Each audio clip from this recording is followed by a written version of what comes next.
제자들이 다시 예루살렘으로 돌아가고 예수 부활 사실을 확인하고 엠마오로 가던 두 제자도 다시 예루살렘에 돌아가 보니 제자들이 다 거기 모였더라. 한 120명 정도 되는 사람들이 모인 거죠.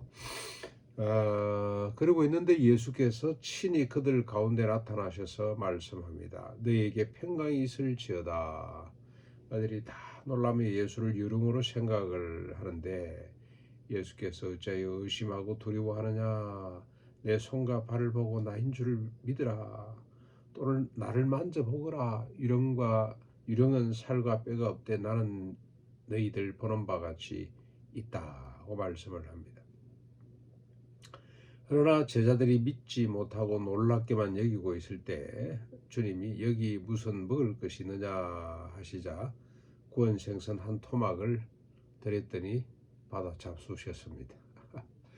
얼마나 반가운 소식인지. 우리가 먹을 때마다 천국에서는 늘 먹겠다 이런 생각을 했는데 예수님 부활하신 예수님 모습, 이게 우리 모습이잖아요. 장차 생선을 드셔서 아이고 천국 가면 해도 있고 다 있겠구나 그런 생각을 해보게 됐습니다.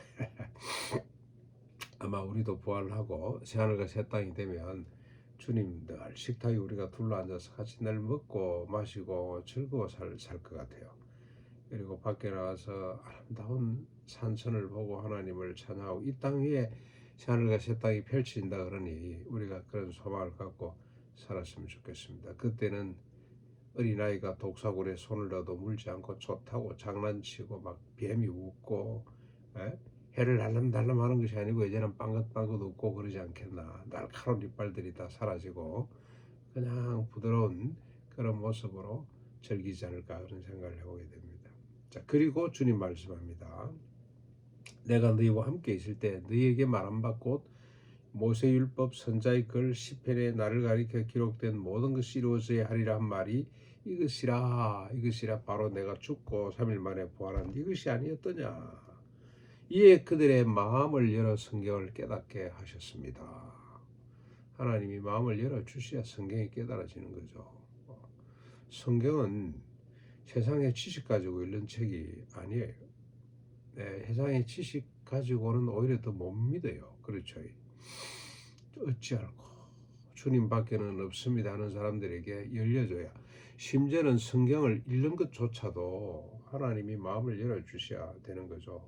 여러분, 제가 섬겼던 게 부곡주한교라고 있습니다. 이제 그분이 고인이 되셨는데요. 90 넘어 사시다가 천국 가셨는데 이 권사님은 젊었을 때 공부를 못했어요. 학교라고는 문턱에도 가보지를 못하셨어요. 서당은 말할 것도 없고. 그래서 글자입니다. 문맹자였습니다. 글자를 몰랐어요. 그런데 찬송을 하는데 옛날에는 계도 찬송가 걸어놓고 찬송했잖아요. 손뼉치고 사람들이 기도 넘어갈 때마다 할렐루야 하나님을 찬양하는데 너무 찬송이 하고 싶어가지고 이렇게 기도했습니다. 하나님 찬송하고 싶어 죽겠구만요. 전라도 분인데요. 그랬더니 그냥 하나님이 눈을 열어주셔가지고 찬송가 계도가 보이기 시작했어요. 읽혀지기 시작하는 겁니다. 너무너무 놀랍고 기뻐서 냅다 참송하는 삶을 사는데 이제는 이 할머니가 성경을 읽고 싶어.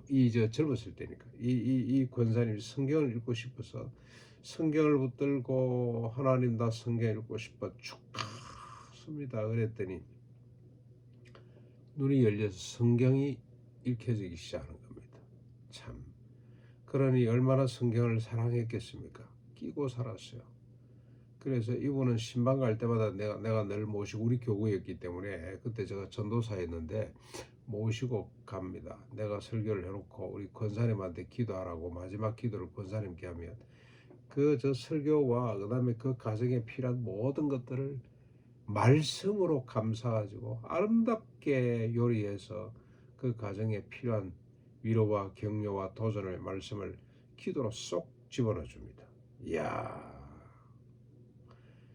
성경을 읽는 거, 이 제자들이 그동안에 그토록 구약 성경을 많이 읽었지 않겠습니까? 들었지 않겠어요? 그런데 깨닫지 못하다가, 특별히 예수의 십자가 부활에 대해서 알지 못하다가, 구원이 뭔지를 알지 못하다가 이제 주님이 그들의 마음을 열어서 성경을 깨닫게 해 주심으로 그들이 비로소 주님의 십자가 부활의 의미를 깨닫기 시작했더라.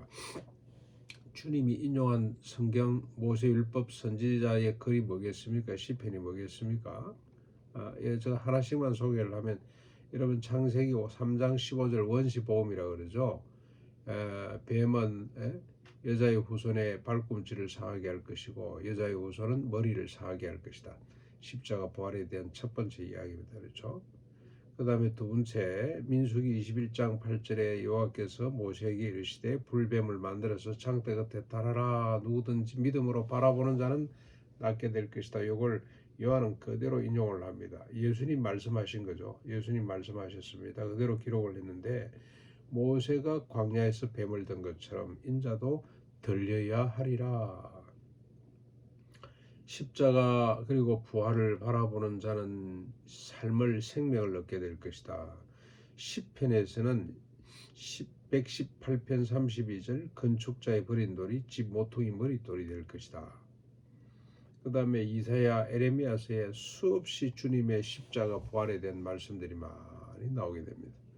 자, 그렇게 이렇게 말씀을 쭉 인용해서 그들의 마음을 열어 깨닫게 하시고 이래 말씀을 합니다. 그리스도가 고난을 받고 제3일에 죽은 자 가운데서 살아날 것과 또 그의 이름으로 제3을 받게 하는 회개가 예루살렘에서부터 시작해서 모든 족속에게 전파될 것이 기록되었으니 너희는 이 모든 일에 증인이라고 말씀을 합니다. 시편 21편 1절, 이사야 50장 6절 계속해서 이런 말씀들이 반복되죠. 그리고 다시 이렇게 말씀을 합니다. 49절 볼지어다 내가 내 아버지께서 약속하신 것을 너희에게 보내리니 너희는 위로부터 능력을 입혀질 때까지 이 성에 머물고 있으라. 성령 약속이죠. 이 성령 약속도 구약에 도배를 하고 있습니다. 성령님이 너희들 가운데 임할 때까지 이 예루살렘에 머물고 있으라는 겁니다. 예수께서 그들을 데리고 이제 마지막으로 베다니 앞까지 나가서 손을 들어 그들에게 축복하시고 그들을 떠나 하늘로 올라가십니다. 성천하셨습니다. 자, 그러자 그들이 이 제자들과 또 한 120명쯤 모인 주님을 따르는 자들이 하나님께 경배하고 큰 기쁨으로 예루살렘으로 돌아갔습니다. 그리고 늘 성전에 모여서 하나님을 찬송했습니다. 그리고 마가 요한의 다락방에 모여서 또 같이 이렇게 뜨겁게 하나님을 찬양하고 기도하는 삶을 살았습니다. 예수님은 어떤 분입니까? 베다니 앞에서 그들이 보는 가운데 성천하신 분이죠. 그리고 제자들로 하여금 이제는 주님을 모른다고 부인하고 도망가는 자들을 다시 불러 모아서 예루살렘으로 돌아가게 하신 분입니다. 십자가 부활의 신앙이 이겁니다. 큰 기쁨으로 예루살렘 세상이죠. 예루살렘에서 성령 충만함을 받고 이제 온 세상으로 흩어져 가는데 십자가 부활 신앙이란 뭐냐? 큰 기쁨으로 뭐가 기쁩니까? 내가 예수 믿고 천당 간다. 그 정도가 아니에요. 그렇죠? 자기를 위해서 살던 인간을 이제는 주님을 위해서 사는 인간으로 만들어 주신 그게 소원이죠. 율법을 들여다보는 사람들의 소원은 아마 이걸 겁니다. 말씀대로 살지 못해서 안타까워하는 자들의 유일한 소원은 뭐냐? 나는 언제쯤 하나님 말씀 율법대로 이 계명대로 살 수가 있을까? 그런데 십자가 부활로 말미암아 비로소 자기 자신을 위해 사는 사람이 아니고 그리스도와 타자를 위해 사는 사람으로 거듭난 것에 대한 큰 기쁨, 역사적 우리 주님의 십자가 부활 역사적 사건을 인지하고 믿는 것 정도가 아니고요. 그 의미, 그 하나님의 뜻, 그 속에 십자가 부활에 담긴 하나님의 언약이죠. 언약을 믿는 그 큰 기쁨으로 예루살렘으로 세상으로 나아가는 자들입니다. 기뻐서 그냥 뭐 자기 집으로 돌아가서 그냥 뭐 기뻐 이런 것이 아니고 세상 가운데로 나가는 거죠. 그리고 늘 성전 교회 모여서 하나님을 찬송하고 그리고 흩어져서는 하나님의 나라를 전하는 하나님의 나라가 어떤 나라인지를 소개하고 전하는 이게 십자가 부활의 참된 신앙의 모습이라고 할 수가 있습니다. 우리에게 이런 기쁨이 있는지 한번 점검해 보시고 교회 모여서 찬송하는 것 이게 큰 우리의 행사자 기쁨인지를 한번 점검해 보시고 또 세상에 믿지 않은 사람들에게 얼마나 우리가 열심히 하나님의 나라를 증언하고 있는지 이 구원의 소식을 알리고 있는지 이걸 한번 점검해 보면 우리의 신앙을 가늠할 수 있을 거라는 생각이 듭니다.